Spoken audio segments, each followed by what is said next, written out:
Peace. Hey, hello everybody. It's RPG with DBJ. It's World Building Wednesday. Whatever. You're here. You know who I am. I've got my co-hosts with me, RP Gamer and Vincent. They will Hello. themselves. Hi guys. All right. Today we are going to try something different. We are going to build a world. All right. In the title, it was talking about organic growth, and one of the best things about building a world, and by the way, you guys are going to help me build the world. And one of the best things about building a world for me is to see it grow and change, and we are going to save this world so that we can actually go back to it. We can change things. We're going to add to it as we get more individuals into the chat, into the community. They're going to add in their 2 cents as well. And this will be my chance to show you guys. There's a world building tool called World Anvil. And so we'll overlay that, let you guys see what that looks like. And maybe you guys might be interested in it. I believe it's free with some paid functions or what have you. Good morning, everybody in the chat. Seems everyone's really active. And just before I let Vince and RP Gamer introduce themselves and talk about what they're doing, today is the 5th, which means we are one day away from the D6 of the month. Every D6 and D20th, Critical Hit Publishing releases an adventure key, which allows you to unlock the adventure. It's basically a 3 or 4 page adventure. Head over to DriveThruRPG. All that information is down below, and take a look at it. I believe they're $1 or $1.50. I haven't checked it recently, so I'm not really certain. All right, I'm going to shut up. Vince, take it away. Hello, I'm Vincent Shine. I've been on this show for a couple of times already. I'm the guy who always spams the chat all the time. So yeah, that's pretty much my job. So that's that. I'm also writing a bit of RPG stuff here and there, and I'm a GM for over 10 years now. So yeah.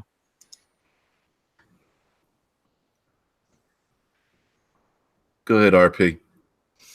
Hi guys, I'm Brian from the channel RP Gamer, and I'm currently running on 5 hours sleep, so please excuse me.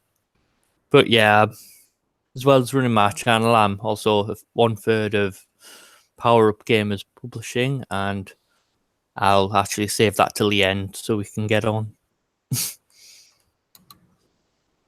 All right. I am going to share a screen here. I hope it's not too bizarre. I also want to be able to see the chat, so apologize for the visual poppings thereof, and I hope you guys can see this. All right, so right here we have, let me page to the top, we have ourselves World Anvil. Yes, there's ads and things. Maybe it's possible they'll go away if you pay for it. I'm not certain because I'm cheap. So we're going to use the free version. I already have a world in here, but we're going to start brand new. If you guys are not aware, World Anvil is a world building tool, electronic tool, and that tool walks you through various elements in building a world. You don't have to go in the specific order that they want, but it's quite intensive, excuse me. It's actually quite brilliant in many ways. It takes you through a lot of details in creating an RPG world. So I'm going to page down here and take your first step. So guys, this isn't very important, and I'm actually quite surprised this is one of the first things they put on here, but we are going to create a name for our world, an introduction, and of course we're going to make it public, and we're going to pick an RPG system for the world. The name of the world does not need to be anything big or bold, but I would like it to be something that kind of incorporates what we all do. Maybe something like I don't know, I've just opened up fantasy name generators for world names, but they are all pretty weird. The Yeah. Eternal Shores, the Okay. Perfected Earth, the Burning Forest. Nah, not really what I was looking for, to be honest. Yeah, Eternal Shores isn't too bad. I'll once we get into this, I'll actually present to everyone so it won't flip back and forth. But initially, let's just start out this way. So we do need a name. We do need an introduction. And by the way, World Anvil actually walks you through this.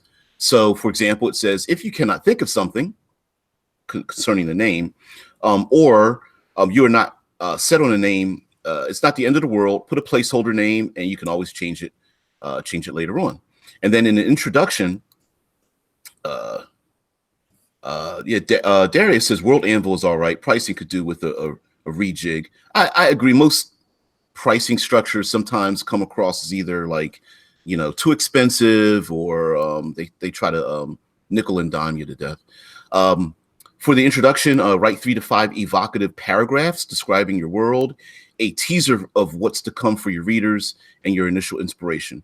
By the way, World Anvil, I believe, was created in the beginning for authors, for people who are writers or even script writers. It's quickly morphed into RPG creators. So there are RPG specific types of questions. We are not going to write 3 to 5 paragraphs. We're just going to come up with bullet points. Elevator pitch, 1 line. So I've got a nice sounding name out of the generator, the Demon Domain. Ooh.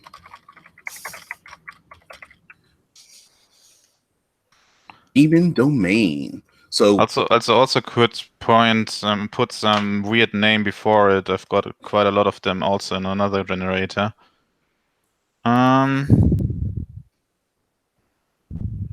Most of them are not really pronounceable. Like demons are. They do that to us, man. Yeah, that's true. It's like, you mispronounced my name. I cast you into my pit. It's like, give me another chance. I'm trying to find something that sounds demonous. That may push us as to what our world will be like. Also, the RPG selection, you can go down here. You can pick what type of RPG system you would like to have it in. Of course, 5th edition is the biggest one, but they're alphabetized, so you can pick. How about this name? Necrox. Ooh, Necrox. All right, let's go ahead. Let's put that in here. Necrox, the Demon Domain. Oops.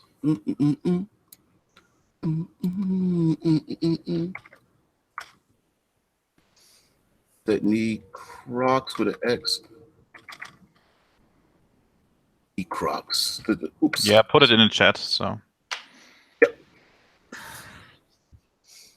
Yeah, Tesla Rager. Yeah, if you could be summoned, would you want your true name to be easily pronounced? Hell no, and I mean that literally. No, that's man. There was a this is a side note as I scroll down here. There was like I believe it was what's the show? Twilight Zone or something like that, where a guy was like, he's like, I'd do anything, I give my soul to find the answer to something. And of course, demon shows up, and the demon's like, I'll give you whatever you want, but you owe me your soul. And he's like, really? I got to give you, my soul? And he's like, yes, but the only way you can get out of it is you have to ask me to do one thing that I cannot do. And so he spends the 15 minutes describing like how powerful he is. He can go anywhere. He does everything. He can do anything. He's just a powerful demon, and there's nothing you can do about it. I'm going to take your soul. And the guy looks at him. He's like, why don't you just get lost? And the demon's like, no, because of course he couldn't get lost. So the gentleman got his wish. He got whatever he wanted. So let's come up with a few lines that detail our world. Just a bullet point, like a line, whether it's something that talks about the people, the places, the locations, the environment, the behaviors, culture, something you guys would love to see in a world. Like, hey, you're an adventurer, you've been sucked out of your bed, you drop down, you realize, you look at yourself and you're like this well-equipped, highly skilled individual, but you have to go adventure around in a dangerous world called Necrox, the demon domain. What would you guys see or experience? Or maybe, deep shadows. I'm instinctively going to do something weird here, and that's normally saying that the world is actually on a giant demon, and it's not about demons, not demons living in there. Okay. One. A single demon? Yeah, why not? And I think going along with that, all like the buildings and the structures would be naturally, well, formed, possibly biological looking, like formed on the demon or from the demon's flesh. Jeez. A lot. Logical. I like going weird. I can't help it. Sorry. No, not a bad thing at all, because it always comes up with something. Deep shadows on the back of a demon, biological buildings, or what would be another thing? Let's just put structures, because it doesn't necessarily have to be buildings. Structures. All right. How about there are a lot of smaller angel-like beings who try to fight this giant demon all the time, but will never win and don't have a chance to win at any time? So they're basically like weather. And angelic. So there, it's more of a. It's more of a constant attack from something which tries to kill the demon, but it's too weak to harm it permanently. Oh, and it's more of it's almost like an environmental effect rather than a. Oh, okay. And angelic rains. Yeah. I like that. It could be that the demon harms you, and the angelic rain actually can heal you again. So you basically have to jump from place to place where this rain drops. And it could be that, though, for the goodly people or people who are fighting against them, it doesn't harm them, it heals them. But of course, the demons run away from it.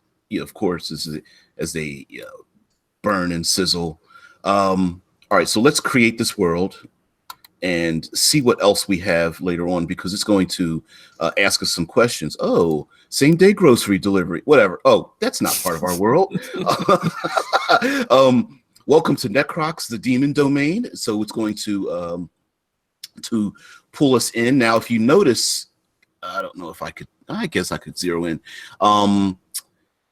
If you can take a look above the mouse, it says there's a share link already created. So if you are a game master, a dungeon master, storyteller, flame tender or something, and you want to start sharing your world, it creates for you a shareable link. So you can just hand it off to your players, and then it can get started. They also give you a video for tutorial, and then down below for the new content for this world, we can click any of these to get our world started, whether it's hover over top of them. But anyway, going across the top from left to right, we have building, character, condition, document, ethnicity, formation, which in parentheses military.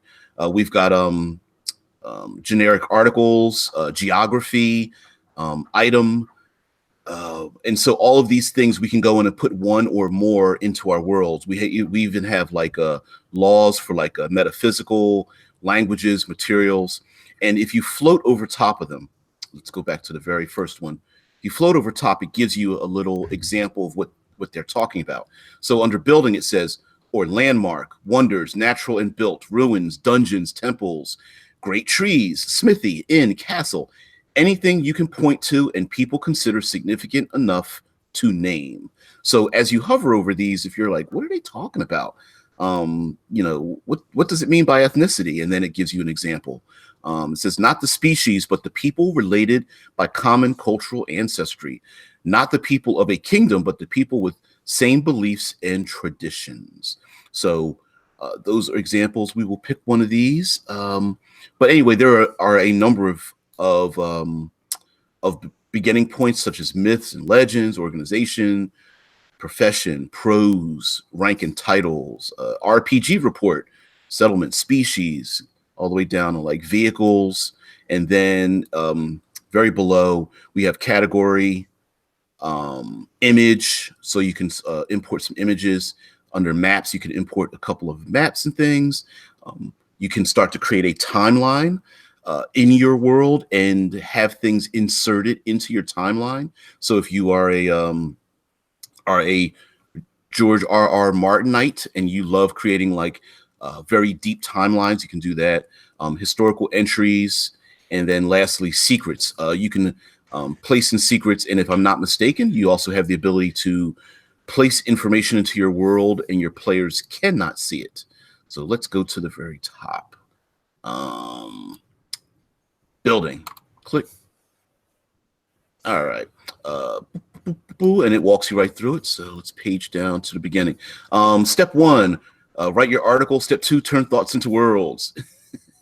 So we have a vignette. We can just type some information into this box here.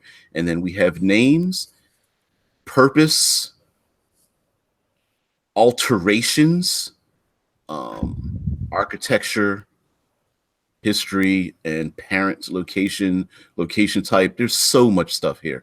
And a date that became a ruin, ruler or owner. Jeez. The owning organization. Wow.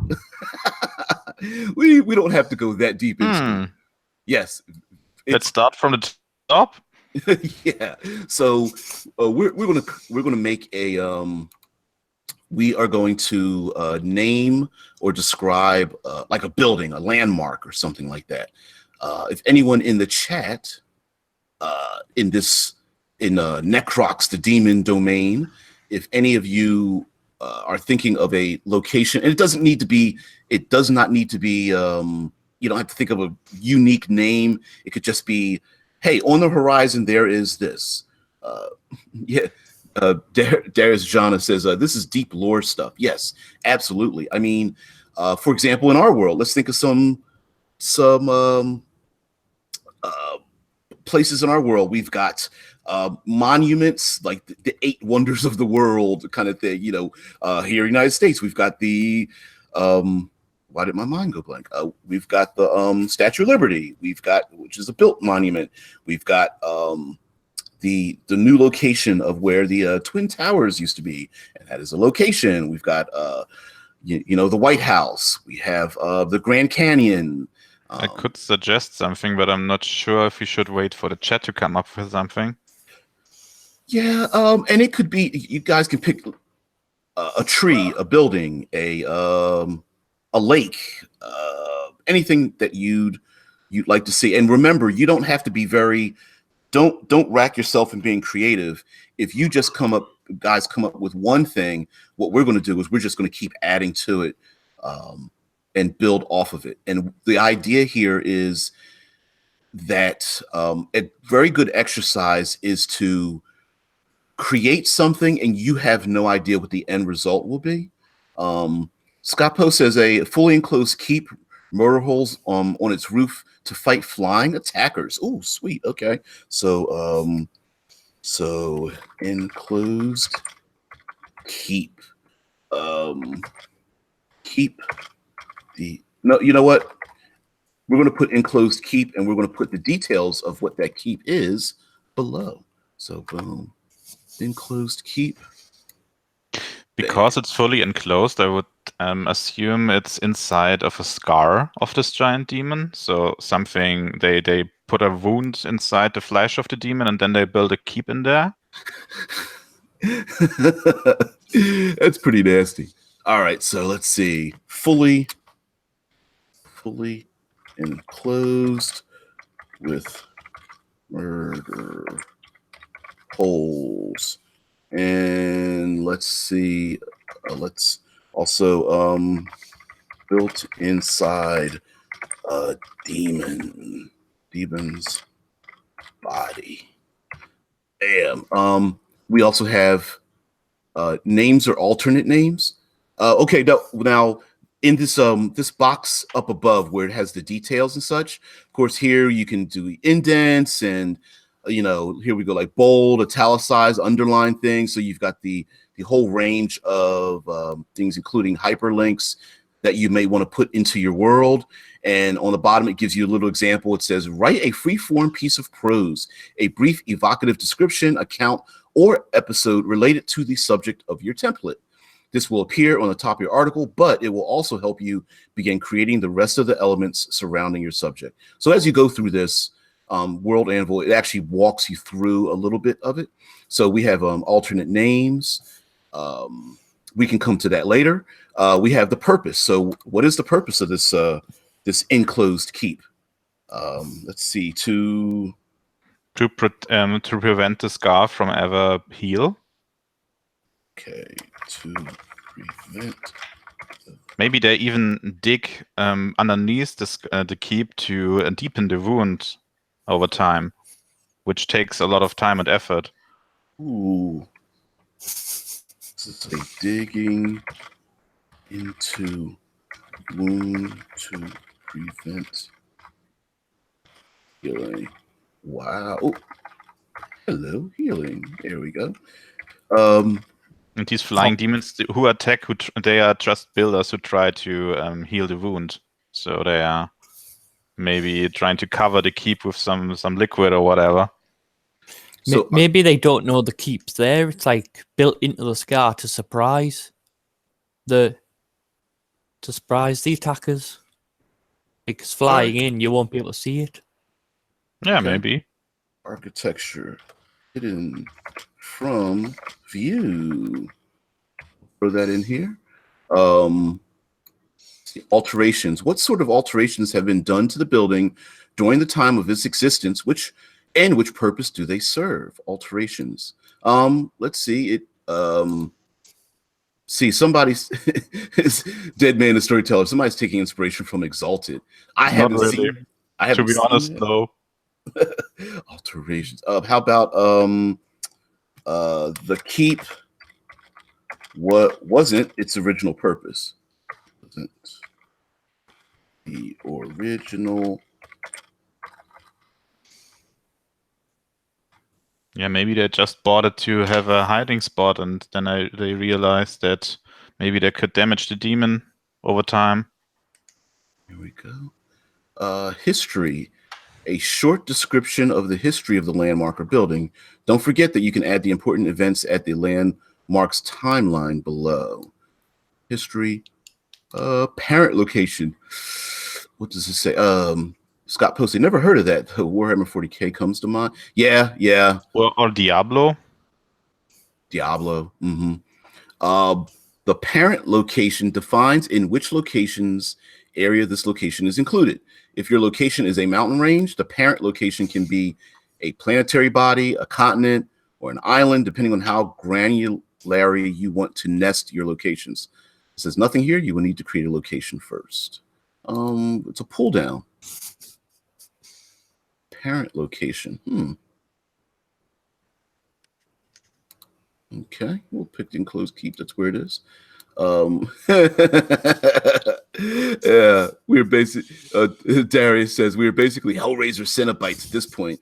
This poor demon. The king's pedestal, a massive formation of non-organic matter that protrudes from a bruised, cracked, and bleeding expanse, and it cut him off. Yeah, it cuts you off because you're getting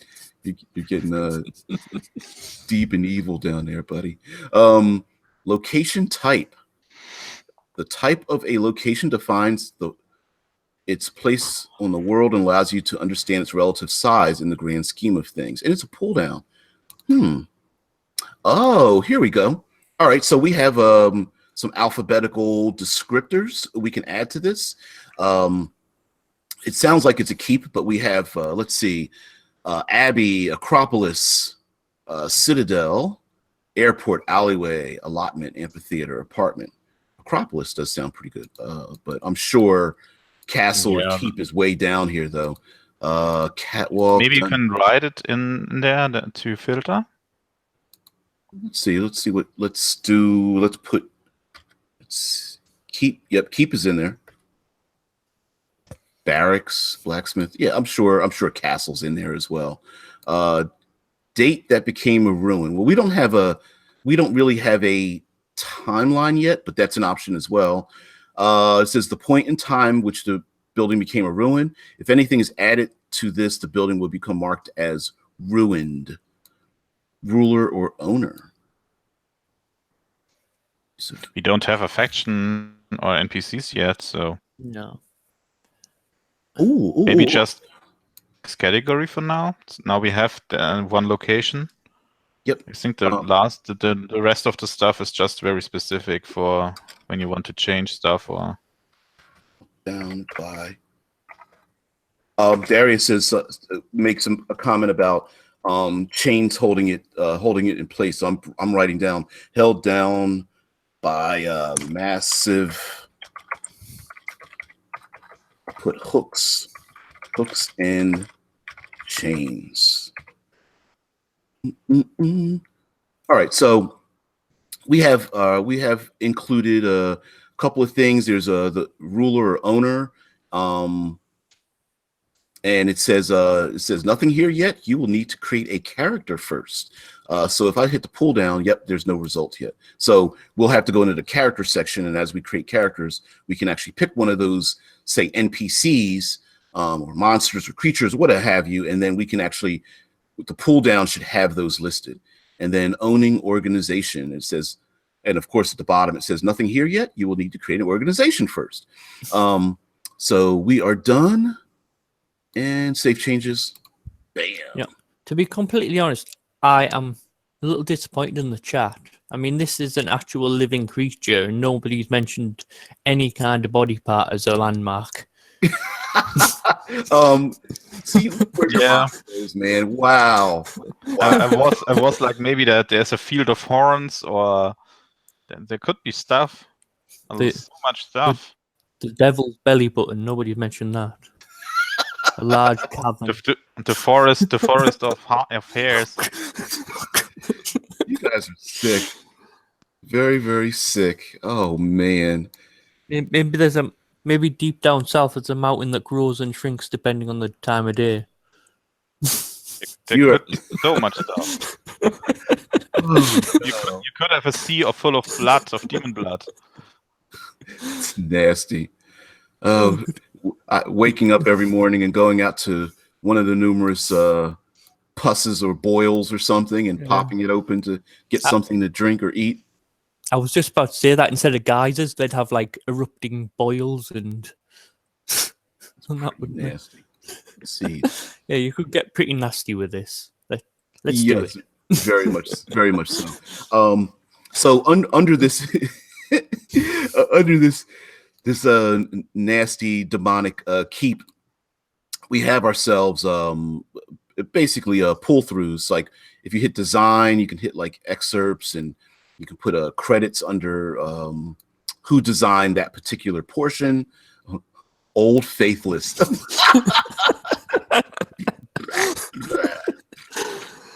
God.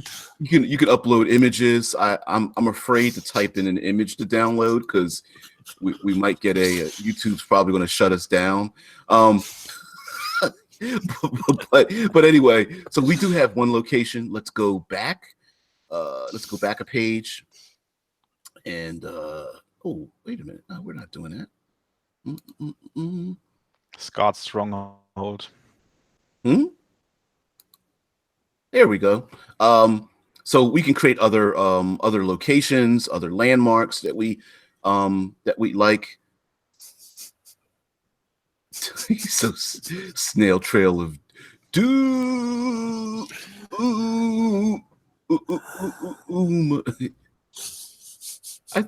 I don't know what he's on.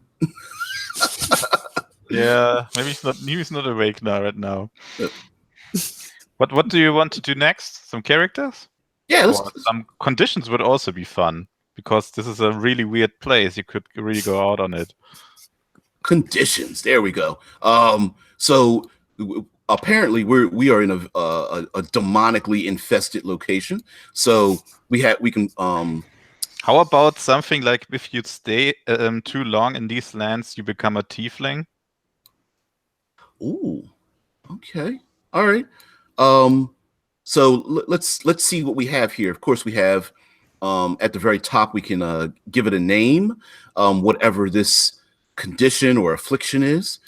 We have ourselves a space to write any details. We have a type. So if we click type, it gives us types of afflictions: bacterial, chemical, divine, generic, fungal, magical, a mental affliction. Is there something like demonic? Nanites, parasitic, psychological. Supernatural sounds good. Supernatural, bam. We don't have we have parents, which are like places we can attack. If we pick the parent section, if I'm not mistaken, as we build our world, if we put in the same parent thing, that means those things are connected in that parent location. Okay. So for example, if we place if we put this, let's say the affliction happens in, I'll just call it Black Rivers. Black Rivers. So if you drink from them, you slowly turn into a demon? Oh, we might have to input a. Oh, we'll have to find you have to put in a place location, first. and then it'll come up there. Yep. Yeah, just do the description and the name for now. I think that the other stuff are maybe not that interesting. Not sure. Yeah. Okay. So we have transmission and vectors, such as how is the agent of the condition transmitted? Via air, through water, ritual, food contaminant, genetic modification, blood, contact, thought, or other magical or mundane means. And at which stage does the condition become infectious? We also have causes, symptoms, treatment, prognosis, sequela, which says which are the pathological conditions resulting from the condition. Are there any late stage or recuperation stage complications? Which conditions become more acute or likely after contracting this condition? Sounds to me like somebody maybe should just up. Wow. Prevention, epidemiology. How does the condition move through the population? Wow. Which are the starting points? Living conditions, heat waves, fertile festivals, immigration, walk in the forest, etc. History. Sounds like whoever designed this was watching too many medical dramas. Hell yeah. Yeah. Cultural reception. What is the cultural reception? How people see the victims or carriers? Are they revered, feared, or ostracized? Wow. Affected species, affected groups, hosts and carriers. Which fauna or flora carry the disease, and are they affected by it?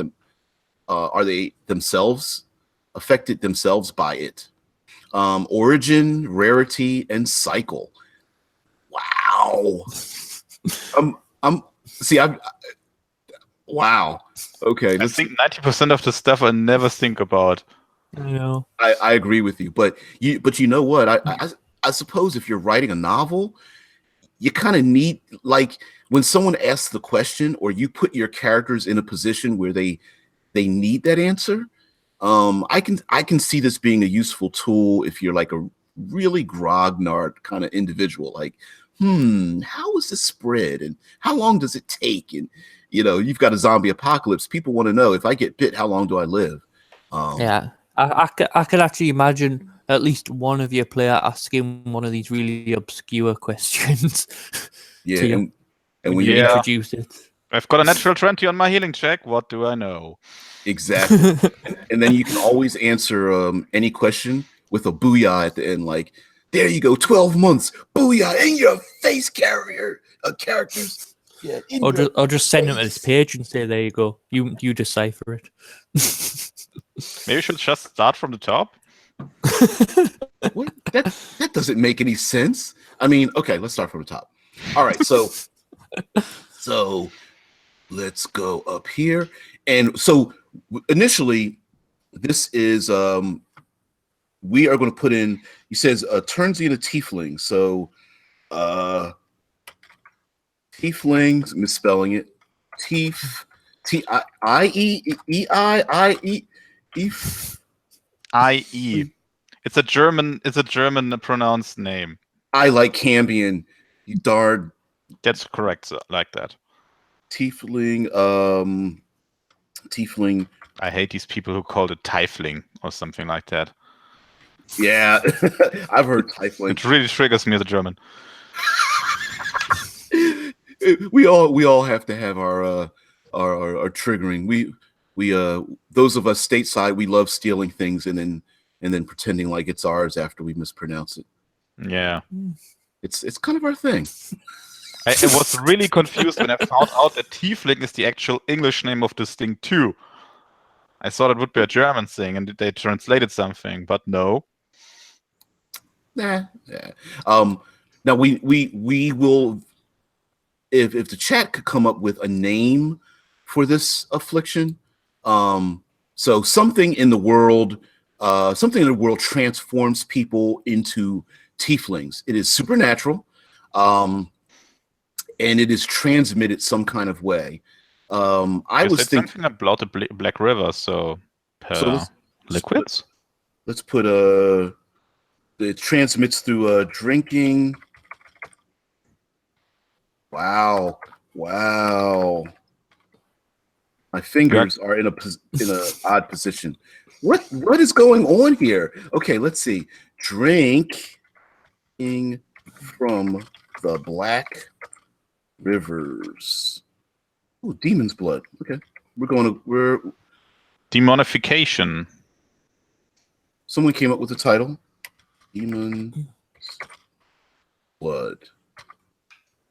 Thank you, Dead Man. You know what, Dead Man and Storyteller, you should be doing this. Leave this up to me and my fumbled fingers. Transmission vectors, drinking from the Black Rivers. The cause, it says, what is the beginning of this condition's cycle? Are there any environmental factors? Expand on the transmission vectors. For example, which bacteria under which conditions, etc. Wow. Okay. No, there's nothing complicated about this. You drink the water, you get infected. That's it. Exactly. Symptoms. How does the condition manifest? Physical symptoms like fever, boils, fangs, wings, crazy morning hair, bloated head, vomiting, relentless poopage, etc. Mental symptoms like hallucinations, rage, godlike world builders complex, etc. So I would actually love if they are mostly positive, but then there's something like rage or something like that in there also. Okay. So you can stay awake longer, or you can suddenly see better in the dark, or something like that. But then sometimes you get rage, and slowly but surely your skin transforms, and you grow horns and stuff like that. You slowly take on the appearance and the abilities of a tiefling. Yeah. Okay. And demonic powers. Physical enhancements, endurance, and demonic powers, followed by uncontrolled rage. And okay. Treatment. What are the steps required to heal or subdue the condition? Holy water. Yeah, absolutely. There we go. Damn. Prognosis. What is the likely course of the condition? Which are the possible forecasted outcomes? Which are their stages, if any? Is the condition fatal or even undeadness causing? It's a good no, question. you just become a tiefling, really. What would happen if an infected person would die? Would they become something like a demon undead? Or maybe an imp? Yeah, or Let's go a little bit different. Let's say that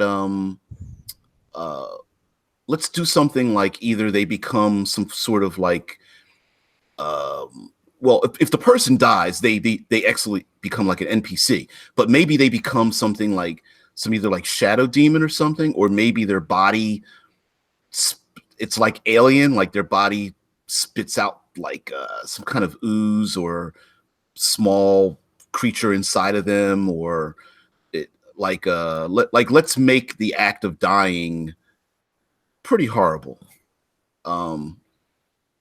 so that it's something that you really can't get out of. It spreads this black death or whatever. If they die, that their body turns into the communicatable disease or whatever it is, basically feeding these black rivers. I say that death brings on the black ooze, and then anything in between we can come up maybe with. you turn it into a demonic slime, something like that. Your blood turns into a demonic slime which attacks randomly. That's nasty. All right. Maybe it's puppeteers you first, and then when someone cuts you off, the slime oozes out and attacks on itself, on its own. Maybe that's a symptom of the rage. The rage is a symptom of whatever it is inside of the person trying to get out, and if they die, it gets out. Death releases. The question is this also when the transformation is complete, or only while you are infected? I know the Black Death is something that's in here, but it's a placeholder. Death releases the black. Was it a shadow? Placeholder. All right. It needs a better name. Sequela. Bat Ninja DM. Yes. World building. Yeah, the two do not go together. Wow. What are the pathological conditions resulting from the condition? Are there any late stage or recuperation stage complications? Which conditions become more acute or likely after contracting this condition? Oh, I get it. Okay, so I will say voices in the head. So if you contract this condition, other demons or demonic influences can contact that person, so they hear voices. I want to, like, if that's what I'm gathering, what this means. Like after it seems to me that it's telling you can write in notes about what happens to you after you get the condition. So I'm going to say hear voices. Darius said something interesting, but I think the last sentence is a joke. Yeah. Listen, the mimic always shows up because it's a mimic. It has to show up. Wait a minute, there's a mimic here somewhere. No, it's my keyboard. I would. If you have actually written mimic somewhere in there in advance, I would be so amused by that. That's silly. That's hilarious. Maybe typing in the word mimic is the mimic itself. That's where it hides. Yeah, that's in the word mimic. Yep. Every time you write down the word mimic, it becomes a mimic. Damn mimics. They're everywhere. Prevention. How can someone be protected from being affected by this condition? Vaccines, amulets, net guards, medication, bug spray? How about something like you have to wear something like a blast amulet or something, and it has to re-blast every so amounts of time? Yeah, wearing a holy symbol or blessed item. Oh, and we have to say, we can't say blessed, we have to say blessed, because it makes it more powerful. I don't know if you guys knew that, but as far as I know, that's what it is. That's what it means. Yeah, I really need more sleep. I've just tried to scroll down on my computer. All right. How does the condition move through the population? Which are the starting points and events that can cause an outbreak, an epidemic, or even a pandemic? I think that sounds more like a zombie kind of thing as opposed to what this is. I don't think there can necessarily be an outbreak, other than maybe the liquid would leak into some major water reserves. Yeah. I'll agree with that. Yeah. Maybe after a huge battle, the blood of the demons they fought could contaminate the water reserves. But other than that, But what would everyone start changing into tieflings, or would it just make people angry and go into rage or something? that would actually be pretty nasty. Maybe fresh demon blood would increase the potency of the condition. So you would go into a blind rage when you drink blood from a drop from. All right. Blind rage when I don't know, exposed to drinking water. Okay, history. When and what was the first recorded case of the condition? Have there been any major outbreaks through history? Have there been any famous people affected by this condition? I don't think we're there for that one yet. Yeah, we don't really have the cultural reception. What is the cultural reception of this condition? How people see the victims or carriers of the condition? Are they revered, feared, or ostracized? I'd say feared and ostracized. What? Feared and I'm glad they spelled it for me. It's weird that when you fight the enemy, that it slowly turns you into the enemy. So yeah, maybe at the end of the transformation, you don't actually want to fight the demon anymore, and you are on his side now.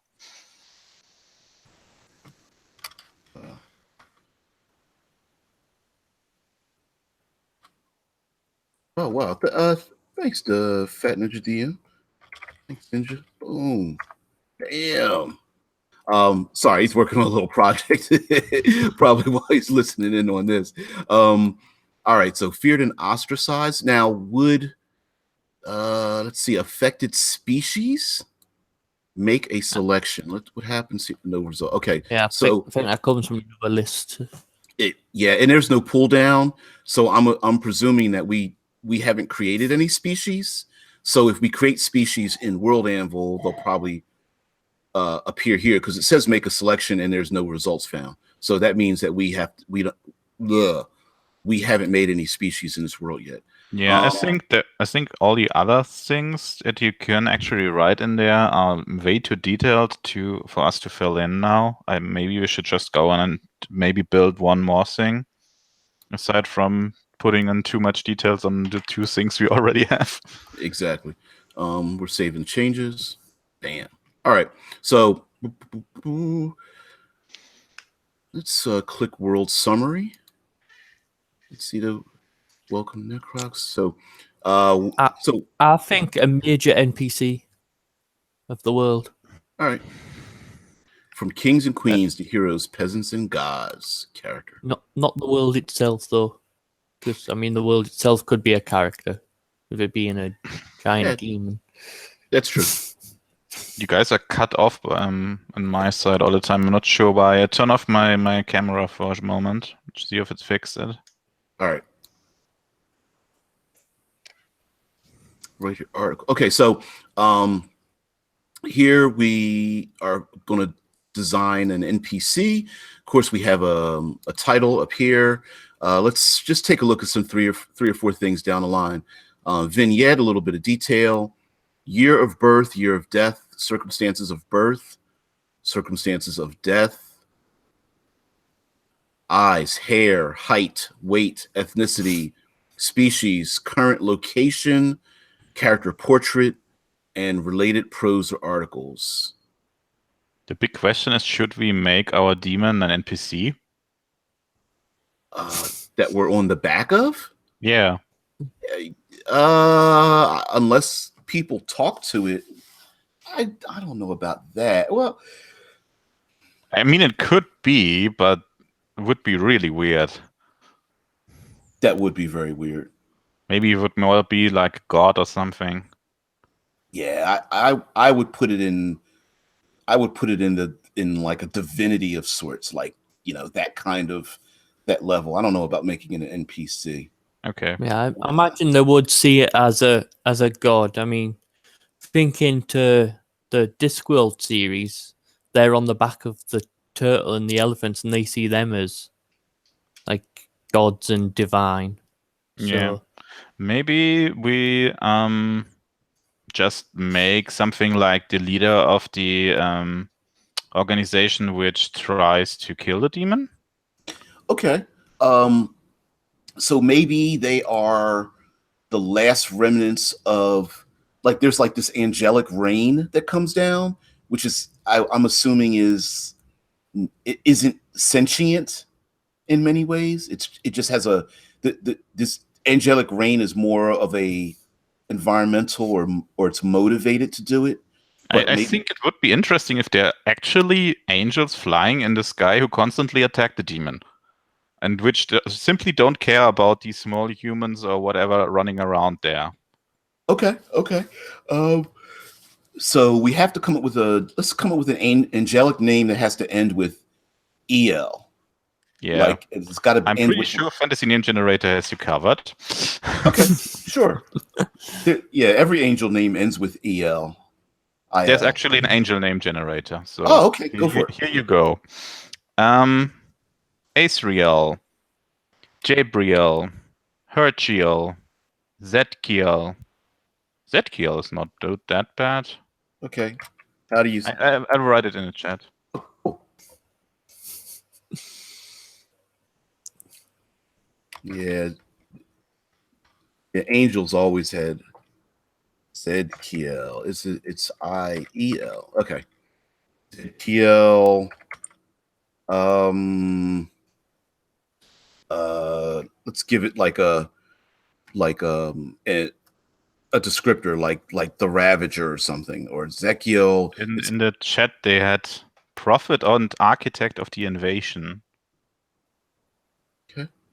Darius had also a name in there. Gaev Tondriel, Aarakocra prophet and Aarakocra. Prophet and architect of the invasion. Rat bagel. Come on now, really? No, we're getting silly. I wouldn't want to eat any rat bagels. Architect of the invasion. All right. Let's see. It's angelic. So we've got some we can add some descriptors in here. Let's see. Unfeeling towards humanity's plight. Zetkiel is actually a real angel. Archangel of freedom, how does this word pronounced? Benevolence. Benevolence and mercy, the patron angel of all who forgive. Well, it's not really that fitting for. Yeah, maybe we shouldn't use that name. All right, we might have to go for the rat bagel thing. I can send you the angel name generate. Oh, it's. Can I send it in? Here's chat. Look it up yourself. But rat. They are actually male, female, and neutral names for angels, which I found really funny. Ooh. Let's see. Can I copy that? Yes, I can copy this. So let's see. Let's copy that. I'm going to put I changed the name, but let's put I'm going to put, let's see. Let's paste this in here. I put Zedekiel is the Archangel of Freedom, Benevolence, and Mercy. And the enemy, no, and the rival of Ratziel. Damn. There we go. So, Ratziel is the prophet and architect of the invasion who pretty much doesn't care what happens to the innocent people. And Zadkiel is just kind of like, dude, take it easy. Like, please stop killing the innocents. He's like, how are we going to stop this demon and the people that live on its back? Year of birth. This will display the current age if you set up your world's current date. Year of death, same thing. Circumstances of birth. Was it prophesized, unexpected, unwanted? He was born out of the tear, the first human who died from the demon. It's pronounced Rat-Bagiel. Yeah, Rat-Bagiel. You Rat-Bagiel. Oh, were you talking to me? Huh? You talking to me? Sorry, I'm just picturing a mob style angels. Eyes, hair, height. All right. Dark blue and squinty. Eyes. I think it'd be quite interesting to have, because he's like spent so long fighting and that he's lost quite a lot of his angelic appearance. He's like looking quite. He looks like a black version of an angel, so black wings and black hair. All right. Gray eyes. All right, bloodshot and dark. So with hair. Oh, I like this. Long sleek raven. Yep. Will it stay? Let's see.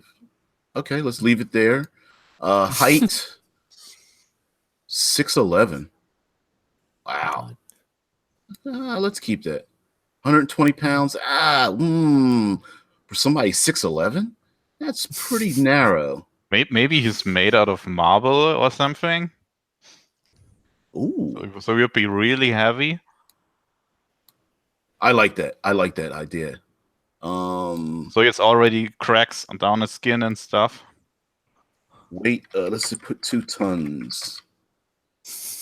Oh fuck yeah.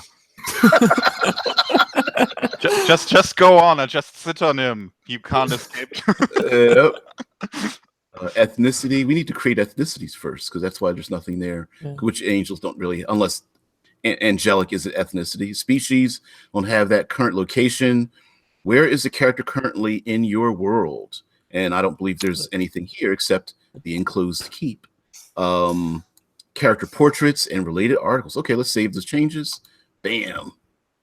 This is actually really frustrating to build stuff with this tool, because there's always something you have to fill in later because you don't have everything to start with.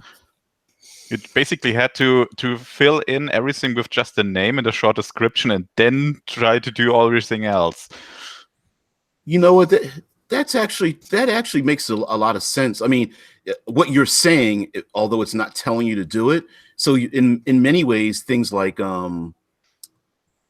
for example, it kept pointing us towards like ethnicity, right? So you'd it's pointing you to go down to, like you said, all of these locations, put in like, I don't know, 5, 10, yeah. Right.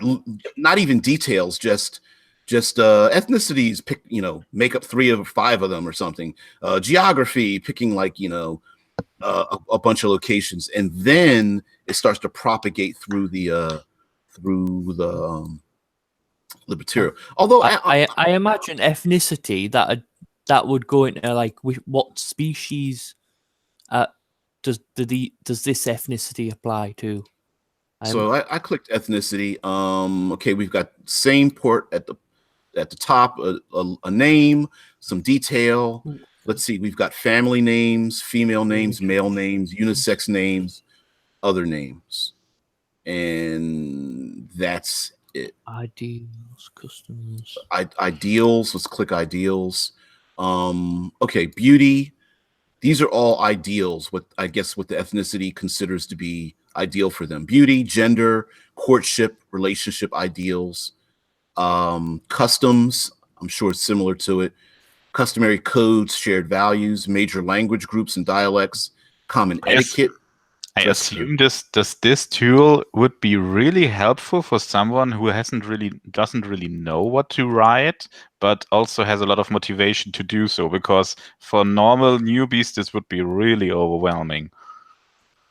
I agree with you. I think World Anvil is really designed for literally like world building addicts. Like some people are like detail oriented to the point where they want to know all of these things. I mean, it can be helpful to know these things, even though you never use them. I agree. I would think World Anvil is probably an excellent tool for the person that has an itch that they keep needing to scratch, because this tool really feels like you keep filling in the details a little bit at a time. I mean, as like, for example, under these ethnicity customs, they've got like common etiquettes or dress codes or something. And so when you first start this, you go, dress code, I don't know, I'll leave it blank. And it's that thing that scratches at the back of your head, like, oh, they wear, I don't know, long sarongs or something, or they wear kilts or whatever, and you put it in, and the next time you go back to it, you've got these blank spaces, and if you're a person that loves detail, you want to go back and fill out all these things. As a beginner, I wouldn't consider that as beginning. Let's see, connections and relationships, major organizations. Here we go again with the filling out something else. I think that the correct mode of building a world with this would be really to come up with like 5 to 10 items for each of these categories and just write them in there, and then start filling in the details for one of these things. Yeah, I absolutely agree with you on that, because although I am appreciative of the fact that it does touch on, it gives you a lot of questions that you may not have thought to ask. Let's go with the war, right? So let's go with military conflict. Let's see what kind of questions it asks us in our demonic war. So of course we have a title, we have a place to fill out some information, and then we deep dive into start and end dates. All right, prelude, the development of the battle, the battlefield, conditions, probably what the conditions were at the battle, and the engagement, maybe what happened on the battlefield. And then here we go with some questions, right? We may not have thought of the results. Like if you click, what I clicked was repercussions. Under repercussions, it asks you the results, the outcome or short-term effects, the aftermath and long-term effects, the legacy of the battle. Probably, I could imagine there were great heroes or villains in the battle. History, maybe how we refer to it. Literature of the battle, people who maybe wrote songs. Technology that was created in the battle, like World War I created a lot of technologies. What I think this section would be perfect for is logging the campaign.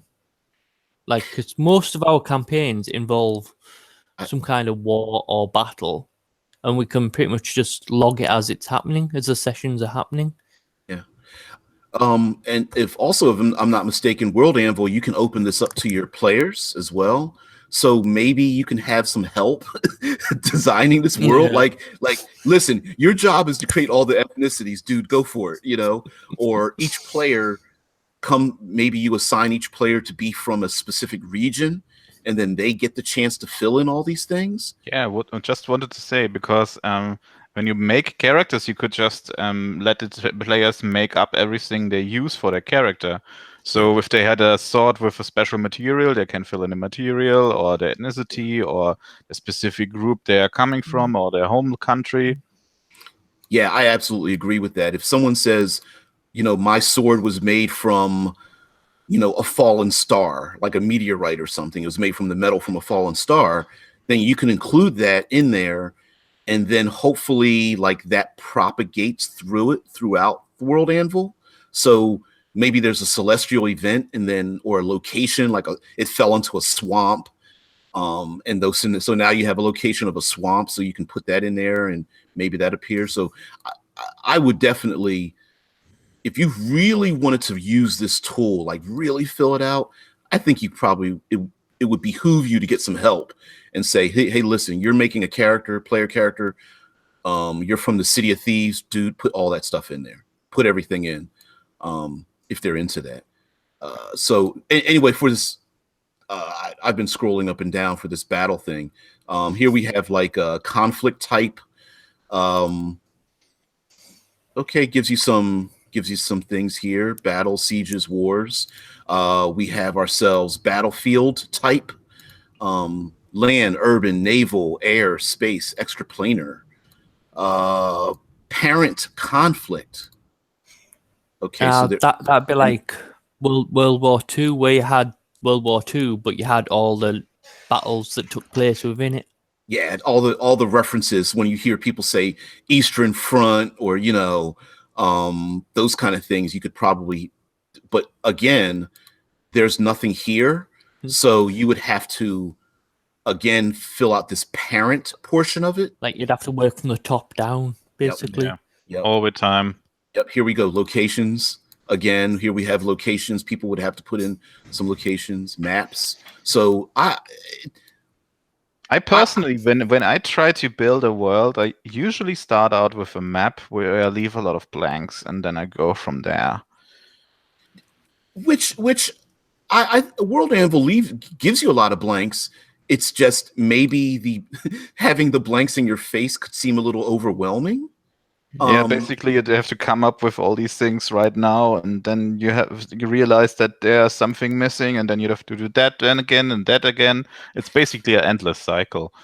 Because when you're just writing it in a document, right, in the thing, you write it as like one big paragraph, and you don't notice that you've missed details out. But in this, you come in, write something in the vignette, write something in the next section, and then you come up to one section and you're like, well, I don't have anything for that, and you notice this big gap that you've missed. So keep staring you in the face every time you come to it. So I would say, I would have to say that it excellent tool because it gives you a large number of questions that you may not think about. But on the other hand, the bad part of that is it's giving you a bunch of questions you hadn't thought about. It's like you said, it's in your face. Like, wow, I didn't fill that out, and I didn't fill that part out, and I didn't fill that other part out. So, but if you're someone who just like loves to pick and prod at things, I think, Dead Man the Storyteller says that's world building. Hell yeah. For me, this doesn't bother me at all. For newbies, it might feel like, wow, do I really need to answer all these things? And I guess the real answer would be no, not really. I'd be quite happy to come in here and do the broad strokes of things, like the continents, countries, that kind of thing, and then let my players loose at creating their character and the race their character is and the ethnicity, and going as detailed as they want to go. If they don't want to answer something, then they don't have to. Yeah, I think that's where it can be overwhelming to a player. You show a player this and say, I want all this filled in. They'd be like, no, I've just come to play. I don't want to fill this in. Yeah, the problem is also that if you invest way too much energy in it and then you don't really play it, or maybe your players don't dig it, then you invested like dozens of hours for nothing, basically. So, yeah, and Tesla Ranger describes it as, it's like writing a series Bible for a TV show. Yeah, I absolutely agree. This is like, as you fill it in, you can hand this over to your players or even another dungeon master, which I think might even be another great tool. Is can you imagine handing your world over to someone else? This has everything so organized that you couldn't miss something. You know what I mean? Like, I'm just making example. Like if you just wrote a Google Doc and you had a paragraph, someone else could read it and have a number of questions. Like you're like, hey, I know this is a zombie apocalypse world, but how long does it take to turn into a zombie? Or, what are the cures for it or something? And in your mind, you're like, I didn't answer that because you should just know that.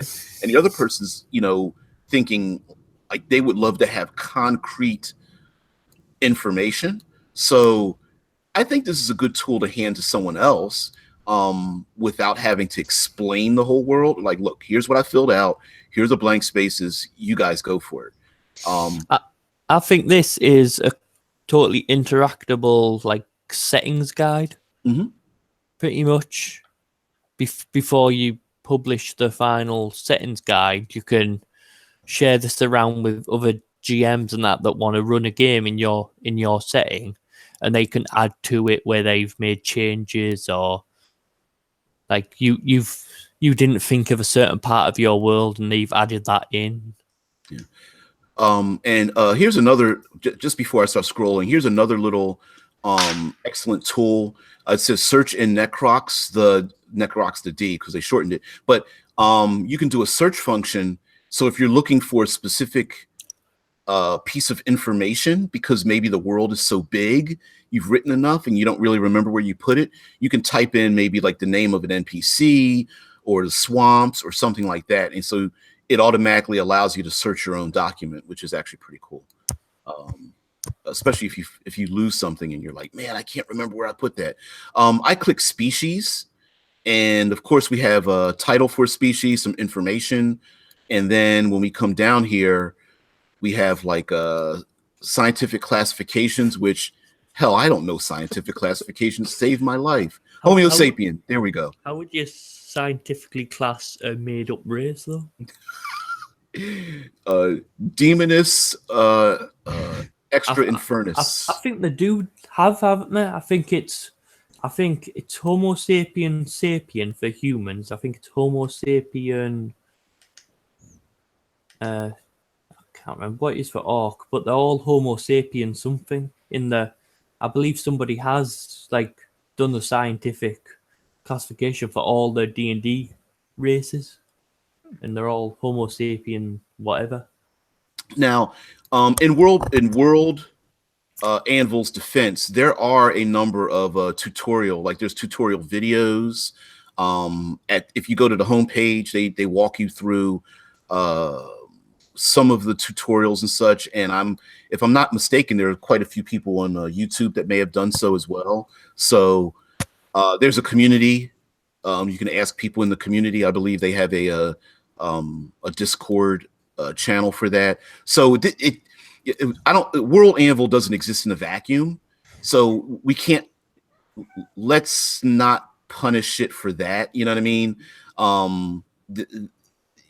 They do have help functions in here. So like here it is, join the World Builders Guild as well to pay for that to get rid of the ads. So you can, there's configurations and things. I don't want to join the community right now, but I'm sure if you go to the community, there are people out there probably to help you out. And if you go to the World Anvil front page, which we didn't play, there is a tutorial there. So here we go for species. We've got classifications, origin and ancestry. Let's see, Caucasian, Asian, African. That's probably for people. Parent species. Choose one or more species. If your species is a hybrid or a chimera, to define an evolutionary parentage. Current status, the species is extinct. Wow, that's a lot to go through to make something extinct. Conservation status, is the species under protection? Anatomy and morphology, number of limbs, muscular and skeletal structure, etc. Perception and sensory or extrasensory capabilities, genetics and reproduction, growth rate and stages, ecology and habitat, biological cycle, dietary needs and habits. Wow. I mean, to me, that conservation status is probably one of the more interesting things to think about in a world, because we don't consider that, like for a D&D world, like our owl bears going extinct, so there's a group out there trying to protect them, kind of thing. Or Yeah, that's a big problem with monsters in general. If you don't really know where everything of these things come from. If the world really has that many monsters, you would be dying constantly because everywhere is monsters. Yeah, right. It's just a generic. There's just monsters. We don't think about all those things. Under sapient species only, we have things like history.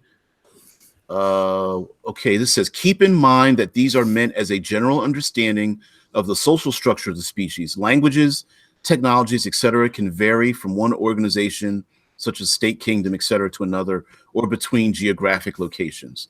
So we have history, naming traditions, major organizations, related ethnicities. Again, here we go back where it goes to another section. Beauty ideals, gender ideals, courtship, relationship ideals, attain technological level, major language groups and dialects, common etiquette, dress code.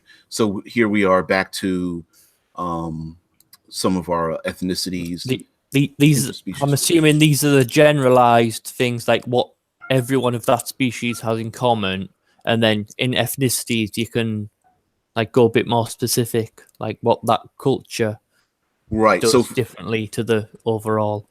So so let's assume we were making an intergalactic society. If we put in humans, dress code would be they wear clothing. You know what I mean? Where that's a generalized, they wear clothing, common etiquette. They shake hands or say hello to each other or something. Whereas you might have an octopi type of thing where they don't wear clothing and they say hello through, subsonic frequencies or something. So yeah, I can see that. Let's go back to the world summary again. So yeah, I think World Anvil is an excellent tool. Use at your own discretion. Yeah. But it is absolutely a world builder's tool. Maybe we should next time try to build something more smaller because we were going like all over the place here. Yes, absolutely. And the unfortunate part about this world building, like if we use this tool as an example, I think is just the fact that it is much of it is dependent on creating other things. So maybe the idea would be to either quickly touch on each one of these, like 5 locations, and just come up with something simple: a tree, a mountain, a monument, a cemetery, a battlefield, and then go over to characters and go a military leader, an angel, head of the rebellion, head of the Hunters League or something, and then just go through each of these like very, very extremely quickly. Or as we were doing and we found out, if you go for one part, if you go to one thing, it just leads you down a deep, dark path. I hate to see what this says for languages. Languages, common phrases, common female names, male names, unisex names, parent languages. Here we go with the parent stuff again. Geographic distribution, and spoken by. Ethnic groups which use the language as a primary or secondary means of communication. And then we have structure of the language. Wow. Phonology, morphology, syntax, vocabulary, alphabet. Wow. Hey, if J.R.R. Tolkien, eat your heart out, man. If somebody fills on all this stuff for all of their languages in their world, there's got to be some World Anvil statue or something somebody has to get for this. I swear. Wow. Is there someone who maybe made their creation public? I can imagine there is somebody who's done Middle Earth in there. Yeah, something like that. Built everything to do with Middle Earth in there. Yeah, so that's yes. I'm sure someone either like transcribed that, maybe even what's the Forgotten Realms. Someone may have put in a number of things, but I can imagine the way World Anvil is designed. I can imagine even things like Greyhawk and Forgotten Realms wouldn't fill out World Anvil. Not the details that they're asking for. What's the monetary model? What do you get for the premium? What's the catch? Oh, okay, all right. Let's see. Let's go back to the. Let's go back to the main page, and then I will. Let's see.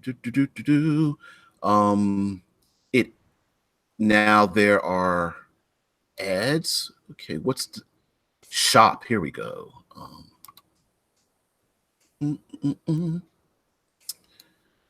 Okay, we don't want t-shirts. We want to know what it costs to be part of. Okay. Are they hiding it from me? Wow. All right. Dice sets. No, we don't want that. Oh, these are other people's worlds. You can peruse. There are quite a lot of people who tried to build Middle-earth, but I found no one who really put much in there. Okay. Yeah, I'm looking as well. Okay. How long can you still go, DBJ? Technically, maybe 5 minutes. All right. Let's see. World Builders Guild membership. Become a patron. As a guild member, you forge a strong future for World Anvil, and in return, gain special privileges. Both myself, Demetrius, and Janet strongly believe that the core features of World Anvil should be available to everyone. World Builders Guild gives an edge to those game masters, authors, and professionals which want to get a more slick experience. And let's see, we have at a glance. Private worlds, priority requests, no ads. And where's the money? Where is pricing? There we go. Bam. Okay, pricing tiers. Let me share this with everyone. It's either a very good sign or a very bad sign that they hide it so good.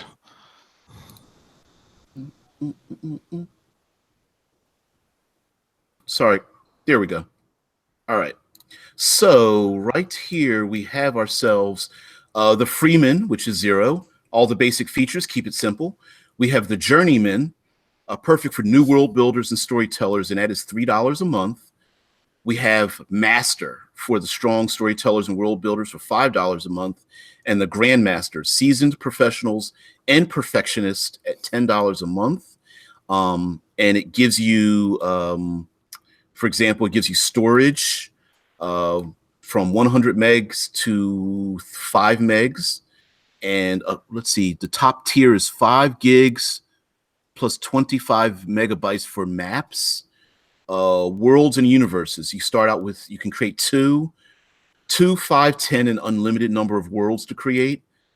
Co-authors. The basic, you're not able to give access to co-authors, but as we go up, there's 2, 4, or 9 co-authors. Subscribers to your world, 0 to 20.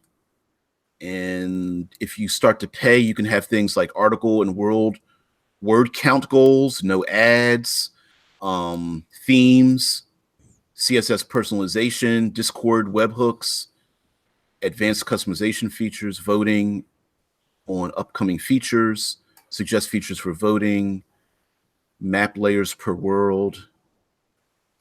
Okay. And map manager features.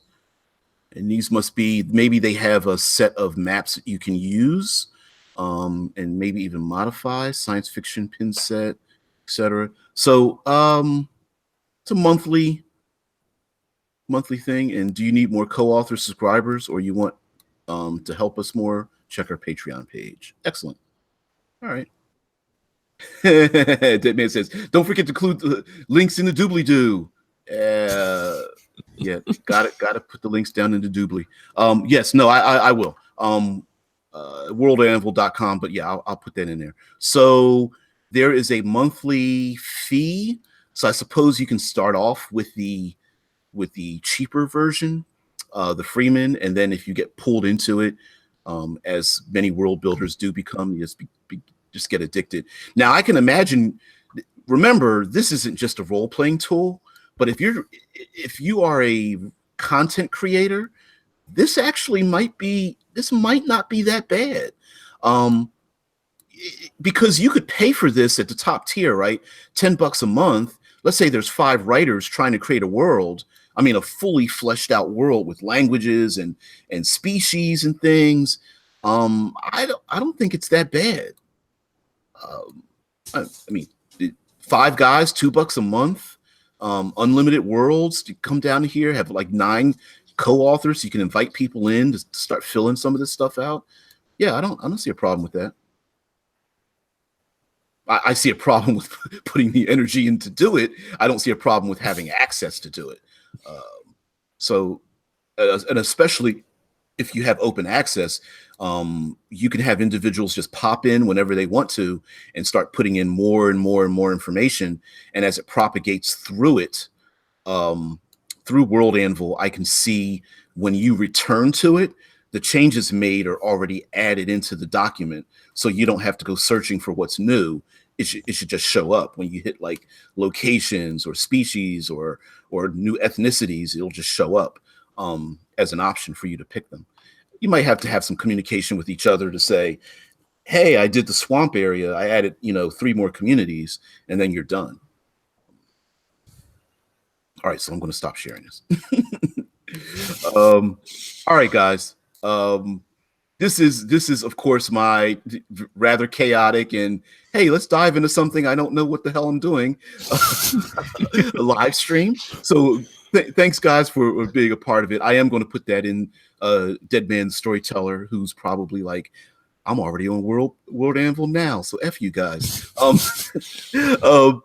But in all seriousness though, I give it a thumbs up. I actually do give it a thumbs up. I think it's a good tool. But I would be weary of using it if you're not a big world builder. Like if you're a player and you just want to check out some other people's worlds, or check out a world that your own game master's using.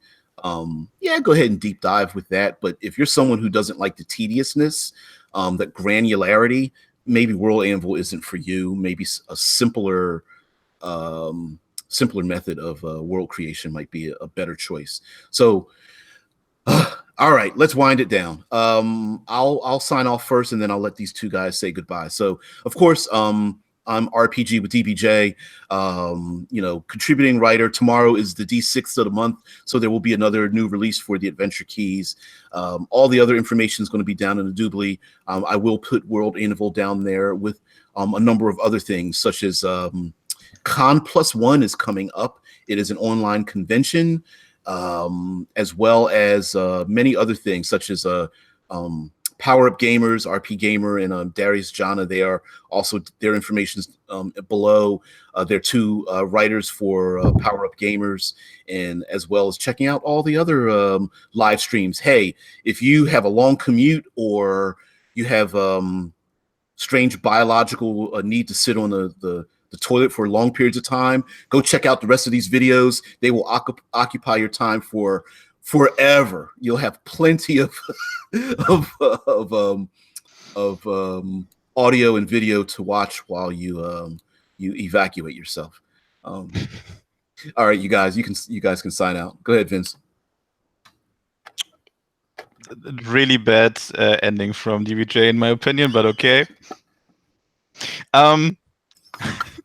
Just gonna sign out. I'm Vincent Shine. Maybe I'll join again. Maybe I join his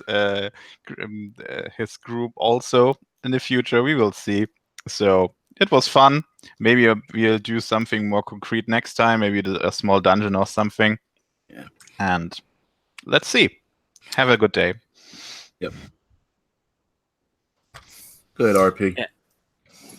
Yeah, I've been RP Gamer, and as DPJ said, I'm I'm a writer for Power Up Gamers, and I'm quite tired now. So Me you're too. not gonna get much of a sales pitch from me. But Darius Johnner in the chat is also one part of that, and he can do a better sales pitch than me. So Yeah. anyway, I'll leave it at that. Yeah, and sorry guys.